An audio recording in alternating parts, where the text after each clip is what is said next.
మర్పల్లి మిత్రులందరికీ నమస్కారం.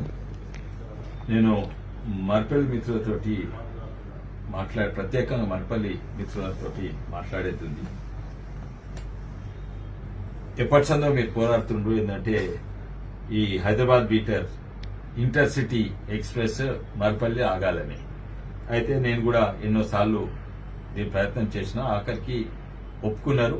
జనవరి 20 తారీఖు నాడు ఈ ఏడాది 20 తారీఖు నాడు మొదలుపెట్టిండ్రు, ఆపడం మొదలుపెట్టిండ్రు. కానీ అది ఓన్లీ ట్రయల్ గా 6 నెలలు ట్రయల్ ఇచ్చిండ్రు. వాళ్ళు ఏం చెప్పిందంటే ట్రాఫిక్ చూస్తాము, ఎంతమంది ప్యాసింజర్స్ ఎక్కుతారో దిగుతారో చూస్తాము, వాళ్ళు కనీసం ఓ 50 నుంచి 100 మంది ఉంటే అప్పుడు కంటిన్యూ చేస్తామన్నారు. కనీసం 50 ఉండాలన్నారు. కానీ 6 నెలల్లో చాలా ట్రాఫిక్ ప్యాసింజర్స్ తగ్గింది. కొన్ని రోజులు 20 మంది కూడా ఎక్కలేరు. అయితే వాళ్ళు పోయిన నెల డిస్కంటిన్యూ చేసామంటే నేను ఇంకో నెల నడిపామంటే ఇంకో నెల అంటే ఇప్పుడు 7 నెలలు అయింది. మొదలుపెట్టింది జనవరి 20 తారీఖు. అయితే డీజీఎం తోటి రిక్వెస్ట్ చేసింది, కానీ అయినా ఈ నెల కూడా ఎక్కువ ప్యాసింజర్స్ లేకుంటే అది రేపటి సంది బంద్ చేద్దామని ప్రయత్నం చేసి వాళ్ళ ప్లాన్ ఉండే.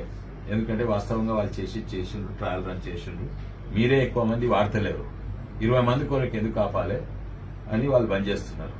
అయితే నేను మళ్ళీ ఒకసారి వాళ్ళతోటి విజ్ఞప్తి చేసినా, అడిగితే సరే ఇంకా 6 నెలలు నడుపుతాం అని అన్నారు.